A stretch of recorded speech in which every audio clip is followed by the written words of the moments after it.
Fawada'aha fi yadi sarigin, maka dia pun meletakkan sedekah tadi di tangannya seorang pencuri. Dalam hadis ini digalakkan seorang itu bila mana bersedekah serahkan dengan tangannya sendiri. Orang bersedekah boleh disuruh orang, tolong sedekah kepada orang, tolong kasih kepada si fulan.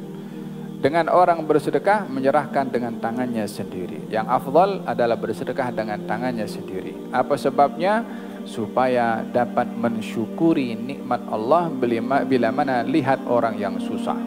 Kita kalau datang ke rumah orang yang susah dan kita beri sedekah kepadanya, kita tahu betapa besarnya nikmat Allah kepada kita.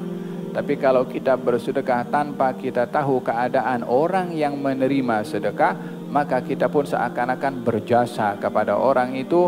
Sementara kalau kita pergi tengok keadaan sendiri orang-orang yang susah, kita akan bersyukur dengan nikmat yang diberi oleh Allah Subhanahu wa taala. Fawada'ah fi yadi sarigin, maka diterima oleh seorang pencuri. Fasbahu yatahaddatsun, maka esok harinya orang pun bercakap, ada orang bersedekah kepada pencuri, katanya. Ada orang bersedekah kepada pencuri. Ianya seakan-akan memberikan gambaran kepada kita, bila mana kita ingin bersedekah, hendaklah kita memastikan siapa yang menerima sedekah. Lebih-lebih lagi bila mana zakat yang ingin kita serahkan, kita tak boleh sembarangan memberikan zakat. Kalau orang yang menerima tidak termasuk asnaf, maka zakat kita tidak sah. Sebab zakat itu mesti kepada asnaf. Berbeza dengan sedekah biasa. Kalau zakat mesti kepada asnaf. Faqal Allahumma lakal hamdu. Dia pun mengatakan, ya Allah, segala puji bagi Engkau.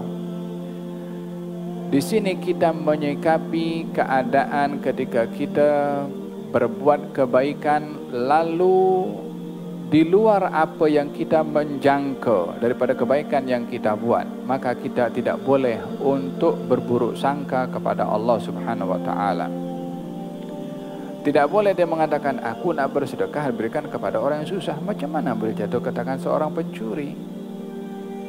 Dia mengatakan, Allahumma lakal hamdu. Ianya menggambarkan kepada kita apa saja yang menimpa kepada kita daripada benda yang kita tidak suka. Jangan sekali-kali komplain kepada Allah. Jangan kritik kepada Allah. Jangan tidak berpuas hati kepada Allah Subhanahu wa taala. Tapi sikapilah dengan apa? Dengan ridha dan juga pasrah kepada Allah Subhanahu wa taala. Makanya di dalam hadis Nabi Muhammad sallallahu alaihi wasallam, seseorang bila mana berada dalam keadaan yang di luar apa yang dijangka, digalakkan untuk mengatakan qaddarallahu ma syaa fa'ala. Allah sudah mentakdirkan, apa yang dikehendaki oleh Allah pasti akan terjadi. So kita tak perlu untuk nak komplain kepada Allah Subhanahu wa taala ke atas apa yang kita dah rancang kemudian yang berlaku di luar apa yang kita rancang. Qaddarallah ma syaa fa'al. La atasaddaqan nabi sadaqah, maka dia pun juga mengatakan, aku akan bersedekah dengan sedekah sekali lagi. Ini dia kata kepada siapa? Kepada dirinya sendiri, azam tadi itu. Fa kharaja bi sadaqatihi fa wada'ah fi yadi zaniya, maka dia pun bersedekah sekali lagi, jatuh ke tangan seorang yang berzina. Esok hari orang pun bercakap, oh semalam ada orang bersedekah kepada orang yang berzina. Dia nak bersedekah kepada orang susah, jatuh kepada orang bermaksiat. Maka dia pun sekali lagi mengucapkan, Allahumma lakal hamdu.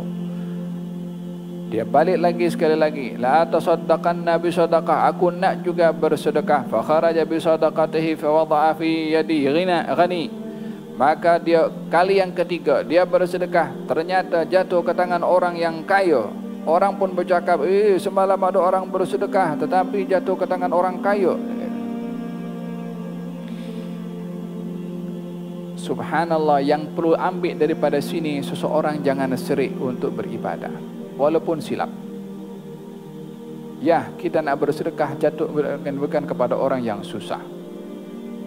Kali yang kedua